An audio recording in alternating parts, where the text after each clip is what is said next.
Mais pour l'instant, une grande nouveauté, le premier numéro de notre nouveau magazine sportif Téléfoot 1. C'est l'initiative de notre service des sports qui vous offre désormais chaque vendredi soir ce magazine. C'est important car c'est la première fois qu'une chaîne de télévision consacre un magazine au football, un sport qui vous passionne toutes et tous.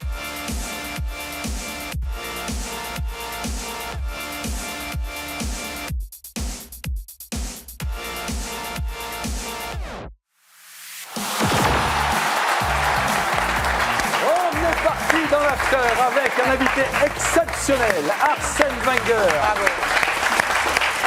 Au sommaire, dans cet after, on va revoir tous les animateurs de Téléfoot. Ce matin, Vincent Hardy va nous raconter les confidences de Zizou. On reviendra grâce à notre armoire magique sur Arsène avec votre carrière. On a beaucoup d'images à vous montrer. On fera un peu de fiction. Et si Arsène n'avait pas été entraîneur d'Arsenal, qu'est-ce qu'il aurait fait, Arsène? Et puis on aura un oui-non culte avec un certain Zinedine Zidane. Wow. Sans oublier, bien sûr, Stéphane Powell pour la Minute Belge qui est avec nous. Bonjour Stéphane. Bonjour Christian. On est encore sous le coup de l'émotion de l'interview de Zizou. On va maintenant vous expliquer comment cela s'est déroulé avec le confident à l'époque de Zinedine Zidane, c'est Vincent Hardy.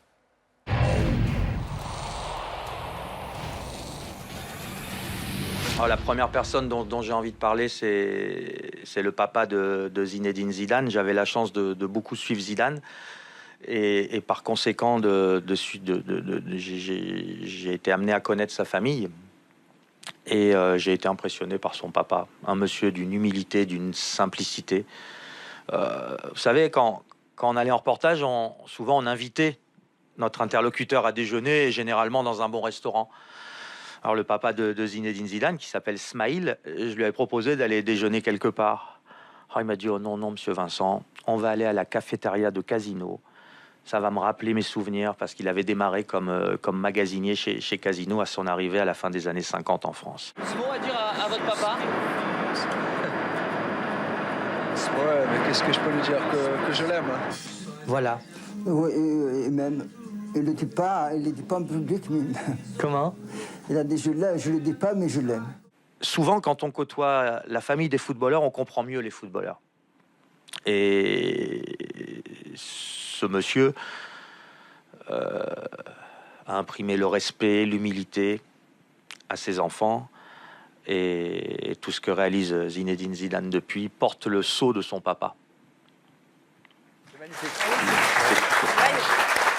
Je remercie encore Vincent. Vincent qui a bon goût et qui a fait cette interview, vous l'avez remarqué, avec la photo de Thierry Roland, jeune. Ouais. Une réaction sur ce que vient de dire Vincent? Oui, mais c'est touchant. Et je suis tout à fait d'accord avec ce qu'il dit, c'est que le père, c'est le symbole de l'humilité. Il a réussi à le transmettre à Zizou. Et c'est le saut de sa carrière, en fait. C'est d'avoir su conjuguer une notoriété mondiale avec une humilité totale. Stéphane? Mais moi, ça m'a beaucoup secoué. En plus, on a, et Christian le sait, le respect que j'ai de M. Wenger, on a les mêmes personnes avec l'humilité. Ça fait du bien. Dans ce milieu du foot qui devient sceptisé, on parle que de pognon, de transfert, de mal-donne. Qu'est-ce que ça fait du bien, quoi, d'avoir une personne comme lui qui transmet, qui s'excuse sur le geste qu'il avait fait, et ça sonne pas faux, c'est pas fake. Et puis, avec le papa, les chiens font pas des chats, quoi. Dire que les chiens font pas des chats, ça veut dire que même avec ses enfants, Zinedine Zidane, il est le même. Et grâce à Christian, cet été, j'ai eu l'occasion, je suis comme un petit garçon, parce qu'on a beau être journaliste et on fait de la télé, on rêve de rencontrer ces idoles du football, comme aujourd'hui j'ai M. Wenger. Mais oui, non, mais parce qu'on a l'impression qu'on est dans un monde et qu'on peut tout se permettre et on peut tout dire. Et grâce à Christian, je l'ai rencontré en tout petit comité avec Bichente dans le vestiaire du match qu'ils avaient fait pour des enfants malades. Parce que, pour la petite anecdote... Il faut que tu ailles vite, là. Parce que... il était venu 45 minutes juste pour voir les gosses. Zinedine Zidane avait pris l'avion. Et bien, la même chose en petit comité. Ouais. Il a fait preuve d'une gentillesse, d'une simplicité. Et merde, quoi, ça fait du bien. Moi, j'en ai marre qu'on parle que de pognon, quoi. Parlons vrai, quoi. Merci. C'est le cas aujourd'hui. Et merci à vous, Christian. Vous avez laissé... C'est très difficile. Je fais de la télé depuis une quinzaine d'années. Je pense que c'est le moment le plus fort dans le sport que j'ai vécu depuis des années. Ce temps mort que vous avez laissé après l'interview, je n'ai encore des frissons, ça m'a fait du bien. Merci. Bah, écoutez, alors on va revenir à Arsène maintenant. Bien, Stéphane. Vous avez été invité 12 fois sur le plateau de Téléfoot. On va vous retrouver en 1993. Séquence culte. Vous avez décidé de me faire mal aujourd'hui. Monaco, 10h, lendemain de défaite contre Nantes. Dans le bureau de Jean Petit, Arsène Wenger visionne. En avant, en arrière, arrêt sur image, gros plan, zoom. Il décortique, dissèque, analyse, juge, souffle. Mâchoire serrée, visage tendu, regard fixe. Le fou de foot est aux abonnés absents. 2 heures durant, il va réécrire l'histoire d'un match perdu et surtout essayer de comprendre pourquoi il a été perdu. Moquette, version monégasque. Nous sommes dans le bureau d'Arsène Wenger. Partout des cassettes et encore des cassettes et toujours des cassettes. 6 années de présence à Monaco. 12 heures. Pelouse du stade Louis II. Wenger jardine.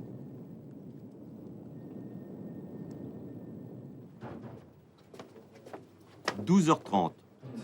Revisionnage du match avec Jean Petit et Henri Biancheri. Wenger ne joue toujours pas la détente. 13h. Cafétéria du stade. Ébauche de sourire.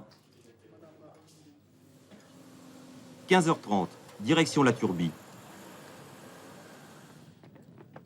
16h30. Décrassage. Wenger mène la danse. 17h30. Entraînement. Suite. 18h. Wenger joue les prolongations pendant que le Nice-New York prend de l'altitude. 18h15, l'entraînement continue. 18h18, le soleil abandonne la partie. 18h20, Wenger fait de la résistance. 19h10, téléphone et revisionnage du match. 19h45, bon sang, mais c'est bien sûr, Wenger vient de trouver la clé du problème. Dommage pour Marseille. Alors Arsène, qu'est-ce que vous aviez trouvé à 19h? Malheureusement, pas grand-chose. Au niveau de la préparation, on sent une parfaite minutie. La télévision, vous êtes beaucoup? La télévision, oui, parce que, bon, on peut toujours... Je pense que regarder un match de nouveau, le lendemain d'une défaite ou d'une victoire, remodule un peu les émotions. Parce que quand on a perdu, on est trop déçu, souvent, par rapport à la réalité. On pense toujours qu'on a été plus mauvais qu'on a été réellement.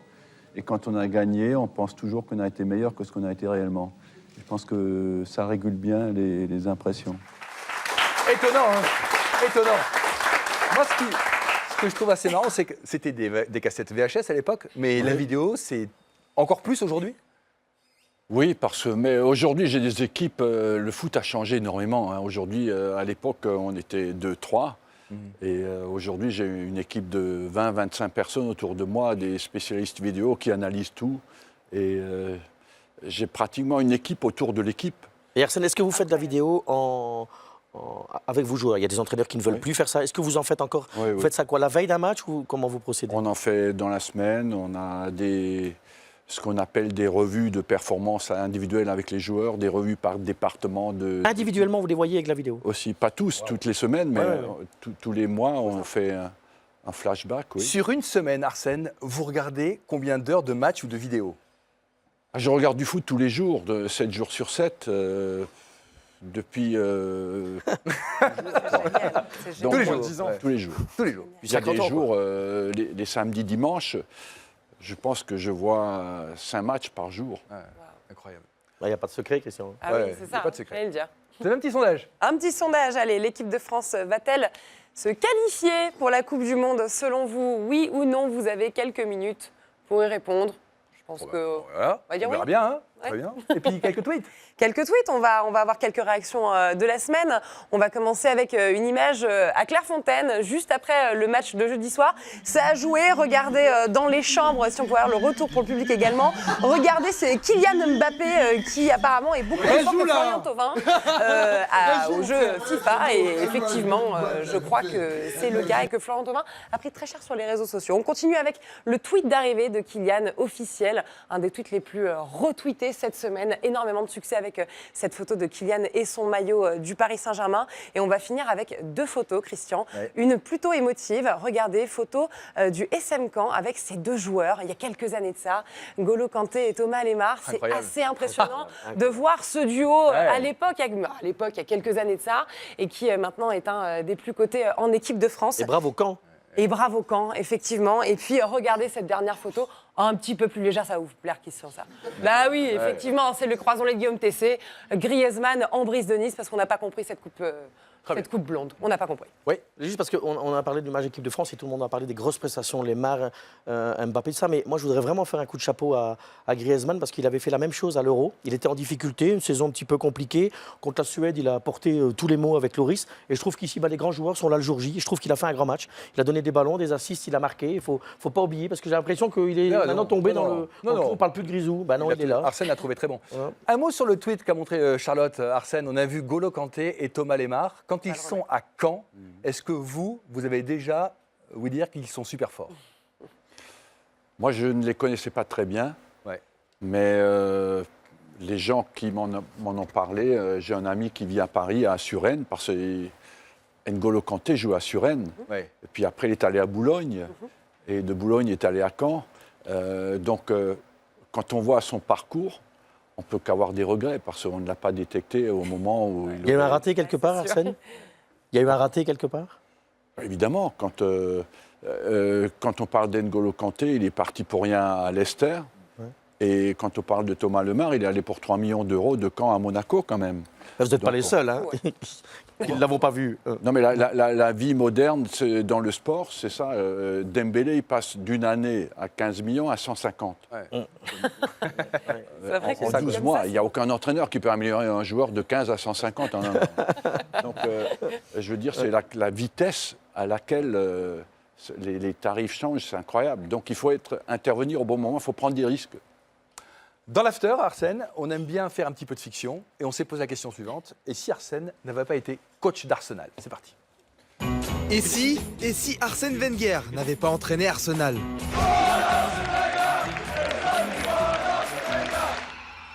Déjà, Arsenal sans Arsène ne s'appellerait pas Arsenal. Logique. D'accord, oui, très bien, je vois très bien, absolument. En 2010, Wenger est le nouveau sélectionneur des Bleus. Pas de Domenech, pas de grève du bus à Naïsna. L'équipe de France est championne du monde et Franck Ribéry ballon d'or devant Johan Gourcuff, la totale. Dites-moi pas que c'est pas vrai. Très courtisé par le PSG, Wenger devient le premier entraîneur français de l'ère qatari, le seul aussi à remporter la Ligue des Champions avec Paris. Ah oui. En 2016, Thierry Henry est président de Monaco et nomme Arsène Wenger entraîneur. Il accepte et lance une nouvelle pépite en Ligue 1, un certain Kylian Mbappé. Non, c'est... Et pourtant, Arsène Wenger entraîne bien Arsenal, une histoire d'amour qui dure depuis 21 ans. Tu es tout pour moi, et tout pour moi c'est toi. Merci à Félix Roy. Merci à Félix. C'est la minute belge, c'est à vous Stéphane. Oui, c'est la minute belge et d'habitude, vous savez que je suis un peu caustique et même parfois même sévère, mais je ne peux pas aujourd'hui parce qu'il y a M. Wenger. Et j'ai une question vraiment purement dans votre domaine. Le résultat de votre travail à Arsenal depuis des années, c'était du recrutement avec des jeunes joueurs, la post-formation. Vous avez fait fluctuer ces joueurs, d'abord footballistiquement parlant, mais aussi financièrement. Le club d'Arsenal est en bonne santé, on peut le dire.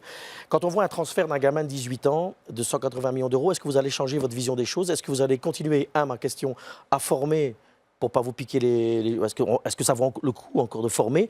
Ou deux, comment vous allez faire pour recruter des pépites? Puisqu'à 180 millions d'euros, des pépites, ça va commencer à coûter cher pour Arsenal. Oui, mais il faut les prendre avant qu'ils ne valent 180 millions. Et à 10 ans, alors, Arsène? Oui, il n'y a pas... Plus on descend en âge, plus on prend des risques. Puisque à chaque étape, il y a des joueurs qu'on pense super forts à 14 ans, et à 16 ans, on voit déjà qu'ils n'ont plus aucune chance. Pourquoi? Parce qu'à chaque étape, il y a un palier à franchir qui est au départ technique, après physique, après tactique. Est-ce que le joueur comprend la vie quand le jeu va plus vite? Est-ce que le joueur comprend comment se mettre en rapport avec les autres joueurs? Oui, mais ça change la donne, Arsène, parce que depuis des années, on disait, même dans le recrutement, qu'on ne pouvait pas prendre trop jeune, parce que d'abord, on leur enlevait du cocon familial, c'est important, papa, maman, et maintenant, vous êtes en train de me dire, on va devoir changer la copie, on va devoir les prendre plus jeunes. Non, mais je pense que ce qui arrive en Angleterre, par exemple, les joueurs gagnent beaucoup d'argent très jeunes. Et est-ce que ça augmente l'indice de la faim? Moi, j'ai plutôt tendance à dire qu'il diminue l'indice de la faim, parce que quand tu arrives à... Il y a des cas aujourd'hui dans le monde de joueurs de 16-17 ans qui gagnent 1 million d'euros par an sans avoir jamais joué au haut niveau. Et on oublie aussi, on parle d'Mbappé, Lemar et Kanté, mais on oublie le nombre de joueurs qui touchent des fortunes très jeunes et qui ne jouent jamais. Et ça vous gêne, ça, Arsène? Ça me gêne énormément parce que ce sont des gens qui ont construit des rêves dans leur tête et qui ne sont jamais assouvis. Et, et les clubs investissent beaucoup d'argent qui n'est jamais rentabilisé non plus. Donc il faut bien payer à un moment donné l'addition. Avant de laisser la parole à Thomas, une question sur le Paris Saint-Germain. Vous avez été champion d'Angleterre sans perdre un match dans les années 2000. Est-ce que vous pensez que le PSG peut faire pareil? C'est pas impossible, mais personne ne l'a jamais fait. En France? En Angleterre, ni en France. Donc, vous l'avez fait en Angleterre? Oui, nous on l'a fait. D'accord. Mais je pense que depuis, ça n'a pas été fait, qu'en France, ça n'a pas été fait. Mais le PSG, on peut dire aujourd'hui qu'ils ont le potentiel, mais il ne faut pas tomber... Il faut survivre au vendredi soir, en novembre, où il pleut, dans des conditions difficiles. Au match le 15 février, avec Neymar qui sera au Brésil, les terrains gelés. Alors que tu as joué. Donc je me retourne parfois, parce que je disais souvent aux joueurs, quand on avait fait 32 matchs sans défaite, je dis maintenant, il faut aller au bout, les gars. Hein. Si vous voulez devenir immortel, il ne faut pas louper la case. Parce que c'est difficile de garder la concentration une fois que tu es champion. Thomas, dans la tête 2. Oui. On est parti. Plus de 20 ans que vous êtes coach des Gunners, et finalement, je me disais, j'en sais pas tant que ça concernant Arsène Wenger. Alors, on a profité d'un petit passage à Clairefontaine où on a rencontré 3 de vos joueurs actuels, histoire d'en savoir un petit peu plus sur vous. Alexandre Lacazette, tout d'abord, le nouveau venu, à qui on a demandé de nous livrer ses premières impressions vous concernant. On l'écoute. On va dire que j'étais un peu choqué parce que depuis toutes les années qu'il est à Londres, il a toujours l'accent français. Donc en parlant anglais, ça m'a un peu surpris, mais pour moi, c'est plus facile à comprendre quand il parle. Vous avez réussi à choquer Alexandre Lacazette avec un accent, mais je vais vous Basque. dire, je suis pas d'accord avec lui, parce qu'il était même pas né, Alexandre Lacazette, que vous faisiez déjà des traductions pour la télé française. Regardez. If you look over this year, I've only scored 4 goals with a head, possibly because they're on television. They say this. Oui, il pense que les gens disent toujours qu'il est bon de la tête parce qu'il est grand et aussi parce que les buts qu'il marque de la tête, on les voit à la télévision. Stop! Je vous coupe. Vous tendez des pièges en permanence. Quel est le joueur qu'on a vu là? Moi, je sais. Marc Hateley. Bon, ça va. Applaudissements, s'il vous plaît. Il a bossé. Il a bossé. Ça va. Il a bossé. Thomas, tu n'étais pas né. C'est parce que tu as bossé, tu n'étais même pas né. C'est pas grave, il a bossé, ça va. Je dors pas la nuit, il faut bien que ça serve à quelque chose. Bon, et à part Christian, qui peut se vanter d'avoir traduit des joueurs en live dans les années 80, j'en vois pas beaucoup sur ce plateau. C'est vrai que votre accent n'a pas changé depuis que vous êtes en Angleterre? Vous pensez avoir progressé en anglais? Je suis très bon en anglais, mais on peut être très bon en ayant un accent. Hein. Exactement, et il paraît que ça plaît en plus. Donc j'ai ma petite idée sur la question. Vous savez, quand j'avais 16 ans, 17 ans, je suis allé pour la première fois en vacances. Je vous donne une anecdote. Allez. J'avais un accent alsacien incroyable. D'accord. Et le soir, quand on sortait un peu avec mes amis, à chaque fois que je parlais, tout le monde se fendait la gueule. Et je me disais, je dois dire que des conneries. Et en rentrant à la maison, j'ai dit à mon cousin, mais pourquoi tout le monde rigole à chaque fois que j'ouvre ma bouche? Je dis tellement de conneries. Il me dit, non, mais tu as un accent à couper au couteau, un accent alsacien. À cause de l'accent alsacien, tout le monde se foutait de moi. Donc ça dure. Et donc, c'était dur de draguer sur la Côte d'Azur quand on avait 17 ans? C'était impossible pour moi. Impossible. Parce que vous parliez du Racing Club de Strasbourg. Aïe oh. En attendant, on a quitté Alexandre Lacazette choqué par votre accent. Est-ce qu'il y a autre chose qui l'a marqué, l'attaquant des Bleus? On vérifie. Déjà, on l'appelle boss et c'est vraiment le cas. J'étais choqué du respect qu'il avait, que ce soit dans le groupe ou même au sein du club. Souvent choqué, Alexandre Lacazette. Il nous parle de boss, il y a du respect, c'est vrai. Même de la peur, on dirait, quand on leur a demandé justement une petite anecdote vous concernant à vos joueurs. On a comme un petit peu peur des représailles, j'ai l'impression. Regardez. Une anecdote... Non, pas spécialement. Non, pas d'anecdote. Une anecdote... Non, mais en tout cas... J'ai peur. Vous savez, vous êtes encore jeune, mais quand on est un peu plus adulte, le cerveau imagine les conséquences de ce qu'on va dire. Le cerveau dans quelques années. Ouais, le cerveau pense aussi à la une du Sun potentielle le lendemain, c'est ça? Bon. En creusant un petit peu, vos gars nous ont quand même confié que vous vous énerviez rarement. En revanche, quand vous l'êtes, il paraît que ça se voit. Là aussi, on terminera avec ça. J'ai voulu vérifier. On regarde. No, I want to lose it and I want to lose the game tomorrow. So you can all be happy, of course. Yeah, why do you look at me? It's your press conference. It's not my Okay, oh, thank you. Can we get some questions about tomorrow's game? That would be very nice. À peine, ça se voit à peine. Ça se voit à peine. Bah, vous êtes mieux pour devenir journaliste en Angleterre. C'est ça, j'y songe. J'ai un accent pire que le vôtre, je vais rester en France. Applaudissements pour Thomas. Alors, grâce à votre collaboration, on a pu ressusciter le oui-non dans Téléfoot en direct tout à l'heure. On va en revoir un moment culte, c'est le oui-non avec Zizou.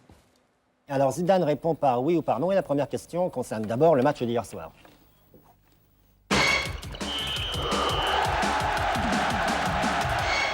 La défaite de Bordeaux vous semble-t-elle logique?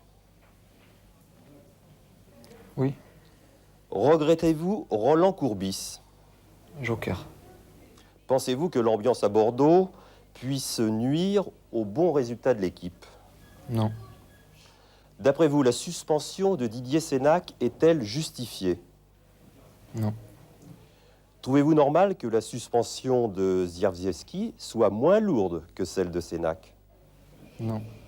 Monsieur Pochard, l'arbitre, aurait-il dû lui aussi être suspendu? Non. Trouvez-vous normal de ne plus être sélectionné en équipe de France? Oui. La suspension de Cantona vous arrange-t-elle? Oui et non. N'auriez pas un petit peu menti au cours de cette interview? Non.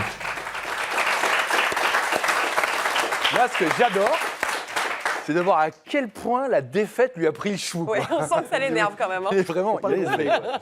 La réponse au sondage. On va la découvrir ensemble. L'équipe de France va-t-elle se qualifier pour la Coupe du Monde selon vous? Et la réponse est... Suspense, tu peux faire le roulement Moi, de je dirais tambour. oui, moi, je dirais Toi, oui. tu dis oui. Moi, Eh ben, je c'est pense un que oui la à France- 93%, figure-toi. voilà. Eh ben, 7% non, on est confiant, on y va. Merci Charlotte. On sait que vous devez repartir à Londres, Arsène. 2 ou 3 questions quand même sur l'équipe de France. Bon, elle va se qualifier. Le potentiel dans les prochaines années. La Russie, vous sentez ça comment? Le potentiel, c'est qu'on a le potentiel pour gagner la Coupe du Monde. La seule question qu'on peut se poser, est-ce qu'on est assez mûr pour gérer ce genre de pression? Ça, c'est la question, parce qu'ils sont quand même jeunes dans l'ensemble. Et ça dépendra un peu des circonstances, parce que la Coupe du Monde, c'est souvent un match raté ou loupé en quart de finale ou en demi-finale. Mais on a le potentiel, oui, on a les meilleurs joueurs du monde. Tout le monde a les meilleurs recruteurs partout. Et ils viennent acheter des joueurs français. Au Barça, au Real, le PSG a du monde partout. Et ils dépensent des fortunes pour les joueurs français. Ça veut dire qu'on a les meilleurs. Ça sera le mot de la fin. Un immense merci d'être venu nous voir sur le plateau de Téléfoot pour célébrer les 40 ans. Merci à vous, c'était sympa. C'était sympa? Un rendez-vous dans 20 ans. Avec grand plaisir. Merci Stéphane. Merci Charlotte. Salut Thomas. À bientôt, rendez-vous la semaine prochaine. Au revoir.